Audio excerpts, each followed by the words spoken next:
comes to underrated hard rock bands from the UK, one band deserves the respect, and that band is UFO. Although the mainstream may not know a great deal, they have garnered a dedicated following. Their work from the mid to late 70s are considered the band's most celebrated material, and many metal bands in the 80s would cite them as an influence.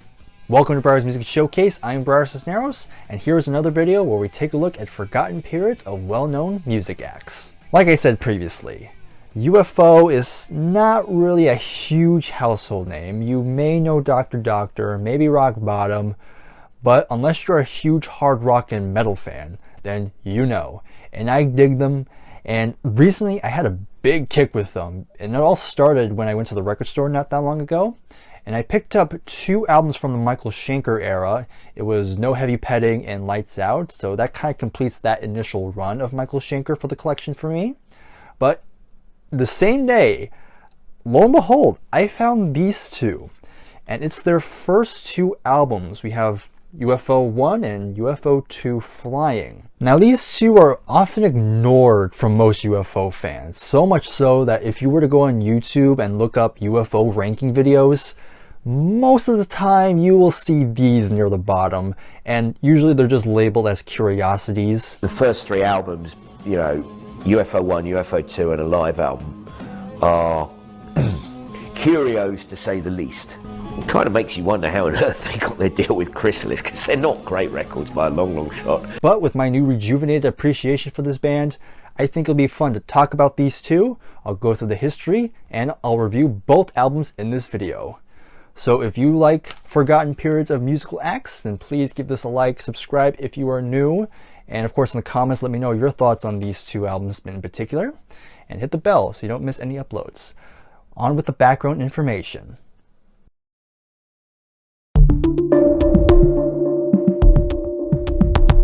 Space rock. Now space rock is a pretty niche sort of genre, often described as pretty far out.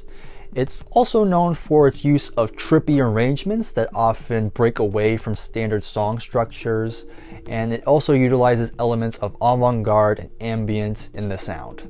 This style of music would remain popular in the underground scene in the late 60s, the most famous examples being early Pink Floyd, Gong, and probably the most famous one being Hawkwind. There would be many bands who tried to do something similar. One band in particular was called Hocus Pocus. Not that Hocus Pocus. Hocus Pocus was a band from the UK that consisted of Phil Mogg on lead vocals, Pete Way on bass, Andy Parker on drums, and Mick Bolton on guitar. Myself and Mick Bolton got together, hang around like sort of up and coming hippies with Phil Mogg, and we just started hanging out together and doing all the things you do when you're young. I was about 16, 17, and then we found Andy Parker. Initially they were kind of a more bluesy psychedelic sort of band, but once they started to adopt a more space rock sound, they decided that they would have a more fitting name that would fit the style that they were going for, and they eventually landed with UFO. Which is kind of ironic, because you would think that would be the story of how they got UFO, but really no, they did not choose UFO because of the space rock thing. It was actually because they decided to name themselves after the club that they often played at, the UFO Club basically. And it was also the same club where they got signed to Beacon Records not long after. Once they were signed, by 1970, they released their debut album, aptly titled UFO 1.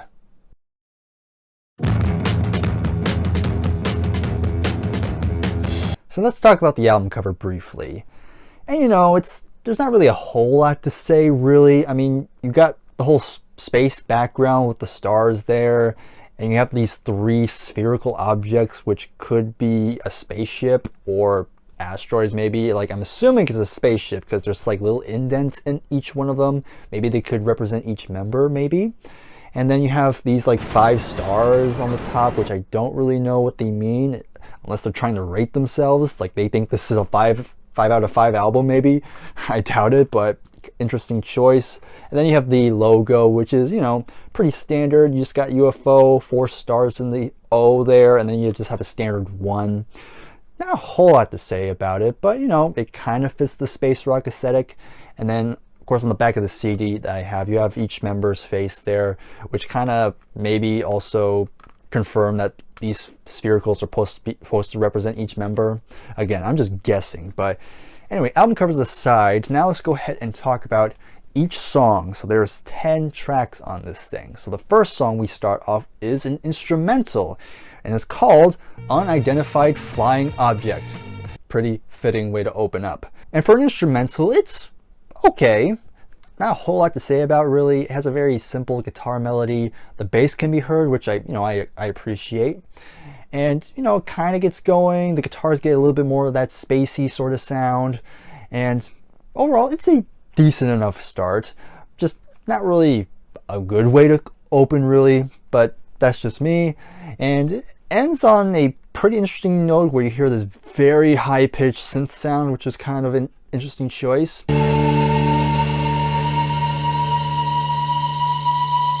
But, for a way to open your career with, could have been worse. Next track we have Boogie, and this song is pretty interesting because it's actually a more bluesy, hard rock track. The guitar work from Mick is pretty good, I will say. And Phil's vocals actually sound very solid. Again, he does sound pretty consistent throughout his career. It's just interesting hearing it in this sort of context. Then we have Come On Everybody, which is another kind of fast-paced hard rock track which has a good energy with great guitar work. Shake It About starts with a good bass riff and definitely has a more quirky nature, but the thing that kind of caught me off guard is that there's shockingly not a ton of space rock, honestly. It's kind of your typical blues rock sort of thing, which is not bad. I like that sound, but still, people usually say this is a space rock album, and so far there's not really a ton I'm getting, but that's just a weird thing I'm noticing. After that, we have a cover. We have a track called Melinda, and it's a fine sort of song, kind of Phil using his more softer vocals, and there's nothing really about it that stands out. And just a side note, when it comes to covers of the song Melinda, I think Uriah Heep do it a lot better. Next up we have Timothy, which is a faster paced track, which is pretty okay. Follow You Home was pretty by the numbers with nothing really exciting about it. Shriek of People is a slower song which kind of plots around, and for some reason I think the production kind of dips a little bit. Who Do You Love is the longest song on here at 7 minutes and 50 seconds. And for me, I think it doesn't warrant that length. I think it's too long, it's pretty repetitive, and honestly, it's one of my least favorite songs on the album. Although I will say, this song does utilize a lot more space rock, so there's that. And then the album closes off with Evil, which is kind of your more back to basics sort of rock. Decent enough album closer. Okay, so for a debut album, it's actually not bad, honestly. There's some good playing on here overall, but the big problem is that, aside from a couple songs that I thought were pretty solid, there's nothing about it that makes it amazing. Like, it's pretty much your standard heavy blues rock, and it's not bad, like I said, but again, there's nothing really I would recommend to you that's gonna make you a UFO fan. And another big gripe I have, again, where's the space rock in this? There's hints of it throughout this album, but there's really very little of it in here, which is kind of almost false marketing, honestly, because you have the whole space theme, but there's barely anything here, aside from a few moments here and there.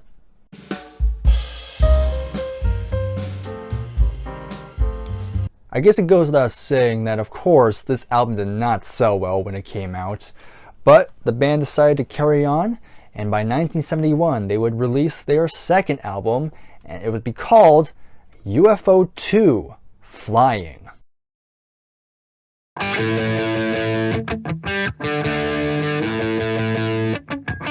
I gotta say, this album cover's kind of freaky. I mean, just look at that figure. He's got this very terrifying look on his face. He's got these long nails, and it looks like he's trying to reach out for you. And that's what I call a paralysis demon. And besides that, you have these two random spacecrafts on the cover, which, I get it, they're called UFO, But I don't know, to me they don't really fit the image because they're in this pale blue color, which kind of doesn't really make it fit with the overall theme or tone they're trying to go for. That's just me though. And another thing that's worth noting is that there's also other variants of this cover that have different text, but it's pretty consistent with all of them, because this time they do not bull you this time, because right on the cover, in all, well, not all caps, but in big letters, they say 1 hour space rock. So unlike the debut, which has very little space rock involved, this one is full on space rock, and it's not denying it this time. It is telling you straight to your face, this is space rock through and through. So now we talk about the music within, and interesting about this album is that there's only 5 songs on here, which is half the debut. So let's see what they did to make it just 5 songs. We start the album with Silverbird, which definitely has a more spacey sort of sound to it, with a very unique guitar melody, very light vocal approach. So overall, not a bad start. Next up we have Starstorm, and this is pretty big because this song is over 18 minutes long, almost 19. This song has a more atmospheric intro that slowly starts to get moving, and the bass definitely keeps it going while Mick basically gets to noodle a bit. And yeah, the noodling gets a bit much after a while. It's not the worst thing I ever heard, but it's definitely not something I need to hear again. Now these next 2 songs are kinda joined. We have the Prince of Kajoku and the Coming of Prince Kajoku. I have no idea if I said that correctly. The former of the 2 is honestly my favorite song because it's the most concise, it's fast paced, has a good hard rock sound, overall it's very solid, while the latter is a instrumental. It's pleasant sounding, but nothing to write home about. And just like that, we're already at the last song, and it's called Flying, and it's the longest song on the album, and if I remember correctly, it's the longest song the band has ever recorded at over 26.5 minutes. So does this song earn the length that it's given? No. The track begins with mixed guitar, which has delayed effect on it. It's very bluesy sounding and very slow moving though. And once you start to get into a groove, by 6 minutes you already kind of feel the length already. And then you have like 12 minutes of Mick just noodling once again, which might be fine for some, but to me there's nothing really memorable about it, and it just drags on way too long. By the time you get to the end, you pretty much forget everything you just heard. Definitely a pretty boring note to go out with on this album, honestly. I will say it is pretty lackluster to say the least.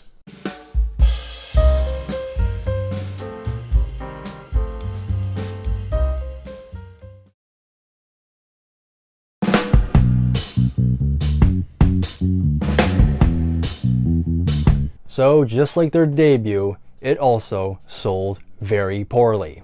Despite the lackluster response, the band would release a live album in 1971 as well, but they would not record a new album for a couple of years. During that time, the band would continue the tour and slowly gain a following. However, Mick Bolton would leave the band in 1972. They tried with 2 different guitar players. One was called Larry Wallace, who only lasted for a few months, until they finally landed with Bernie Marsden, who would later become a key member of Whitesnake later in the decade. The band would soon learn that they were actually quite popular in Japan and Germany, and would tour there quite a bit. While on tour, their opening act was a little German band called Scorpions. On one show, Marsden was unavailable, so they quickly had to find a substitute. They decided to ask the Scorpions if they could borrow their guitar player. The guitarist was 18-year-old Michael Schenker. And we'd seen them play before, and we all liked Michael's guitar playing. And we asked if we could borrow Michael, if he could play with us so that we could get paid, basically. Once it was arranged, the band played on. They were so impressed, they decided to recruit Schenker as a full member. Despite a language barrier, the band finally released their 3rd album, Phenomenon, in 1974. With Michael Schenker in the fold, the UFO as we know it would finally begin.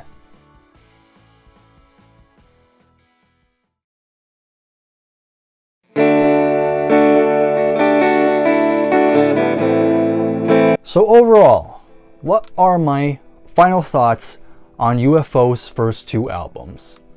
Well, it goes without saying, there's really nothing that's worth checking out, honestly. I do kind of agree. These are mostly just curiosities. If you're a UFO fan and you have not heard these 2, then maybe they're worth checking out if you're that curious to hear how they were in the beginning. But for a casual fan, I would not recommend these 2. Again, they're not bad per se, but again, a lot of the music is pretty standard. There's nothing that's going to shock you or put you in awe. It's good for what it is, but in terms of grand scope, these 2 don't really have any of the UFO sound that we know and love, and it's kind of just there, honestly. And with that all said, I am pretty glad I found these 2, because let's be real, you're probably not going to find these 2 in the wild too often, unless you go online, and you might have to pay a little extra, but it's nice to have more UFO history in my collection.